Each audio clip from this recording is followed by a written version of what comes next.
Assalamualaikum warahmatullahi wabarakatuh. Perkenalkan, kami dari kelompok 3 pada mata kuliah Sosiologi Sastra yang akan memaparkan sedikit materi yang berjudul strukturalisme genetik. Adapun berikut nama-nama kelompoknya, yaitu dengan saya sendiri, Denis Isnawati, Sri Widada, Maya Revita Maramis, Solekah, Anissa Ningrum, dan Rifki Muhammad Nurholis. Pengertian strukturalisme genetik. Menurut Ratna pada tahun 2006 pada halaman 121, strukturalisme genetik ini merupakan penolakan strukturalisme yang murni, dalam artian hanya bisa menganalisis unsur-unsur intrinsiknya saja tanpa memindahkan hal-hal di luar teks sastra itu sendiri. Nah, gerakan ini juga menolak peranan bahasa sastra sebagai bahasa yang khas. Kemudian ada yang berpendapat bahwa teori strukturalisme genetik ialah sebuah teori yang menjelaskan struktur dan asal-muasal struktur tersebut dengan memperhatikan relevansi konsep homologi. Kelas sosial yang dimaksud Goleman adalah kelas yang mempertahankan relevansi struktur, dan ia menggunakan metode dialektika yang menekankan dan mempertimbangkan koherensi struktural yang berbeda jauh dengan Marxisme yang menafikan struktur dan metodenya menggunakan positivistik yang mengingkari relevansi dan koherensi struktur tersebut. Selanjutnya ada pengertian karya sastra dalam strukturalisme genetik. Menurut Farouk, struktural genetik merupakan salah satu pendekatan yang mencoba menjawab kelemahan dari pendekatan strukturalisme otonom. Kelemahan tersebut hanya terletak pada penekanannya yang berlebihan terhadap otonomi karya sastra, sehingga mengabaikan dua hal pokok yang tidak kurang pentingnya, yaitu kerangka sejarah sastra dan kerangka sosial budaya yang mengingkari karya itu sendiri. Berikutnya ada dialektika pemahaman penjelasan. Menurut Farouk, dalam perspektif strukturalisme genetik, karya sastra merupakan sebuah struktur koheren yang memiliki makna. Dalam memahami makna itu, Goleman mengembangkan metode yang bernama metode dialektika. Prinsip dasar metode dialektik yang membuatnya berhubungan dengan masalah koherensi yang berikutnya akan dijelaskan adalah pengetahuannya mengenai fakta-fakta kemanusiaan yang akan tetap abstrak apabila tidak dibuat secara konkret dengan mengintegrasikannya ke dalam keseluruhan. Selanjutnya, teori strukturalisme genetik Lukian Goleman. Strukturalisme genetik Lukian Goleman memandang karya sastra merupakan sebuah struktur. Akan tetapi, struktur itu bukanlah suatu yang statis, melainkan merupakan produk dari proses sejarah yang terus berlangsung dan dihayati oleh masyarakat asal karya sastra yang bersangkutan. Goleman mengukuhkan adanya hubungan antara struktur sastra dan struktur masyarakat melalui pandangan dunia dan ideologi yang diekspresikannya. Oleh karena itu, karya sastra tidak dapat dipahami secara utuh jika totalitas kehidupan masyarakat yang telah melahirkan karya tersebut diabaikan begitu saja. Selanjutnya, Goleman membangun seperangkat kategori yang saling berkaitan satu sama lain, yaitu ada fakta kemanusiaan, subjektif kolektif, pandangan manusia, dan strukturasi. Kelebihan dan kekurangan yang dimiliki oleh teori strukturalisme genetik. Kelebihan yang dimiliki oleh strukturalisme genetik itu ada 5. Yang pertama, penelitian dengan teori ini dipandang lebih objektif. Yang kedua, teori strukturalisme genetik memiliki implikasi yang lebih luas kaitannya dengan perkembangan ilmu pengetahuan pada umumnya. Yang ketiga, teori ini sekaligus memberikan perhatian terhadap analisis intrinsik dan ekstrinsik. Yang keempat adalah pemahaman terhadap karya sastra. Teori ini tidak berhenti pada itu saja, tetapi dilanjutkan dengan mencapai pengetahuan mengenai artinya. Yang kelima adalah teori strukturalisme genetik mencakup segala bidang yang mencakup fenomena sosial kemanusiaan.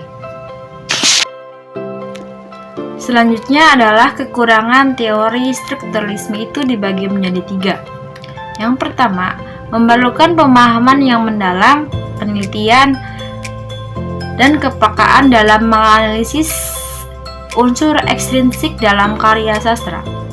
Yang kedua, teori strukturalisme genetik masih dipandang oleh beberapa konsep canggih yang tidak dimiliki oleh teori sosial lain, seperti simetri, homologi, kelas-kelas sosial,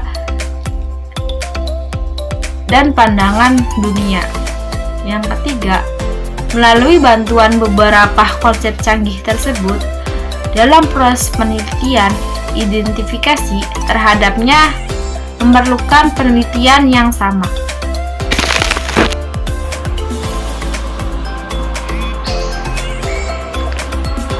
Baik, di sini saya akan menjelaskan tentang metode penelitian dalam strukturalisme genetik. Metode yang akan digunakan dalam penelitian jenis ini adalah metode deskriptif kualitatif. Penggunaan metode ini bertujuan untuk mendapatkan gambaran yang jelas tentang objek yang dianalisisnya. Data yang dikumpulkan dalam penelitian ini berupa kata-kata, bukan angka-angka. Selanjutnya ada unsur-unsur internal dan eksternal teks menurut teori strukturalisme genetik. Yang pertama ada tema.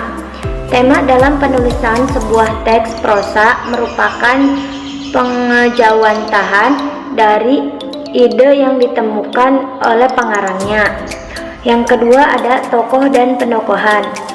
Tokoh dalam cerita fiksi merujuk pada pertanyaan-pertanyaan seperti siapa pelaku dalam cerita fiksi itu, ada berapa tokoh dalam ceritanya, lalu siapakah pelaku antagonis dan protagonisnya. Yang ketiga ada plot atau alur cerita. Alur secara umum dipahami sebagai keseluruhan rangkaian peristiwa yang terdapat dalam cerita. Yang keempat, ada setting atau pelataran. Setting merujuk pada pengertian tempat, hubungan waktu, dan lingkungan sosial. Tempat terjadinya peristiwa yang diciptakan. Yang kelima, ada sudut pandang.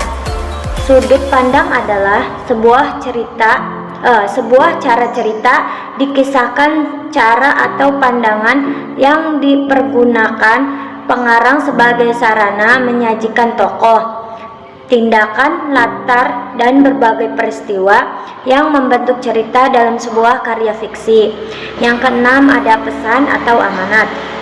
Unsur terakhir dalam kajian struktural adalah pesan atau amanat yang dapat digali dari sebuah cerita fiksi tersebut. Adapun unsur-unsur eksternal pembangunan teks karya sastra menurut teori strukturalisme genetik adalah meliputi historis, sosial, ekonomi, politik, lingkungan, pendidikan, pengarang, dan masyarakat. Fenomena kemanusiaan dan unsur lainnya yang mempengaruhi suatu karya sastra. Jadi simpulannya adalah strukturalisme genetik ini didirikan oleh Taine dan dikembangkan oleh Lucien Goldman, seorang filsuf dan sosiolog di Rumania, Prancis. Strukturalisme genetik ini dikembangkan atas dasar penolakan terhadap analisis strukturalisme murni dan analisis terhadap unsur-unsur intrinsik. Strukturalisme genetik ini merupakan gerakan penolakan strukturalisme murni. Baik, terima kasih telah menyimak penjelasan dari kami. Mohon maaf bila ada kesalahan dalam penulisannya. atau dalam penjelasannya. Semoga materi yang kami sampaikan ini dapat bermanfaat dan dapat dipahami oleh rekan-rekan. Kurang lebihnya mohon maaf. Wassalamualaikum warahmatullahi wabarakatuh.